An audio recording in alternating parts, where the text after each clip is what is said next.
আততায়ীর গুলিতে ওসমান হাদি নিহতের প্রতিবাদে রাজধানীর শাহবাগে বিক্ষোভ করছে ছাত্র জনতা। সকালে লোকসমাগম কম থাকলেও জুমার নামাজের পর ব্যাপক গণজমায়েতের সৃষ্টি হয়। বিক্ষোভকারীরা অবিলম্বে হাদির খুনিদের গ্রেফতারের দাবি জানান।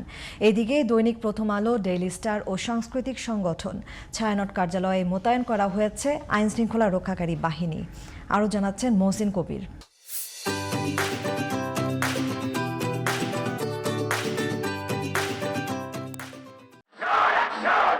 বৃহস্পতিবার রাতে শরীফ ওসমান হাদির মৃত্যুর খবরে উত্তাল হয়ে ওঠে রাজধানী সহ গোটা দেশ। বিক্ষুব্ধ ছাত্র জনতা রাতভর শাহবাগে বিক্ষোভ পালন করেন। জমায়েত কমে গেলেও শুক্রবার সকালেও শাহবাগে চলতে থাকে এই বিক্ষোভ। প্রতিবাদের অপর নাম হাদি, অন্যায়ের বিরুদ্ধে গর্জে ওঠার নামই হলো হাদি। ওসমান হাদির মৃত্যুর খবরে কুমিল্লা ও নারায়ণগঞ্জ থেকে আসা দুই নারী রাতভর শাহবাগে প্রতিবাদ বিক্ষোভে অংশ নিয়ে ক্লান্তিতে এভাবেই ঢলে পড়েন। অন্যদিকে হাদির খুনির বিচার চাইতে বাবার হাত ধরে শাহবাগে আসে ছোট্ট এই শিশুর মতো আরো অনেকে। হাদিকে যে হত্যা করছে তাকে বিচার চাই। আমার বাড়ি কুমিল্লা দেবীদ্বার। আসলে আমি এখনো কল্পনা করতে পারি না আদি ভাই মারা গেছে। আমার চোখে এখনো ভাসে না, আমার চোখে ভাসে আদি ভাই এখনো বেঁচে আছে। আমরা বারবার হাদিকেই জন্ম দিতে চাই, আমরা বারবার হাদির মা বোন হয়েই থাকতে চাই। জুমার নামাজের পর শাহবাগ মোড় লোকে লোকারণ্য হয়ে পড়ে। বিকেল নাগাদ লোক সমাগম আরও বাড়তে থাকে।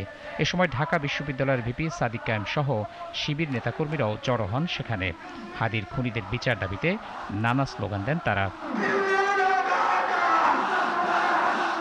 হাদি হত্যার খবরে বৃহস্পতিবার রাতে ও শুক্রবার সকালে একদল মানুষকে ধানমন্ডির ৩২ নম্বরে শেখ মুজিবুর রহমানের বাড়িতে ভাঙচুর করতে দেখা যায়। কয়টা হাদিকে মারবে? এক হাদি যাবে, লক্ষ হাদি জন্মাবে। অনৈক্যর কারণে আজকে এমন অবস্থা আমি মনে করি। এদিকে বৃহস্পতিবার রাতে দৈনিক প্রথম আলো, ডেইলি স্টার পত্রিকা ও ছায়ানট কার্যালয়ে ভাঙচুর ও অগ্নিসংযোগের পর শুক্রবার পুলিশের পাশাপাশি বিজিবি এবং সেনা সদস্য মোতায়েন করা হয়। গণমাধ্যম ও সাংস্কৃতিক সংগঠনের ওপর সহিংসতার এই ঘটনায় দেশ জুড়ে তীব্র প্রতিক্রিয়া দেখা দিয়েছে। মহসিন কবির, জিটিভি নিউজ, ঢাকা।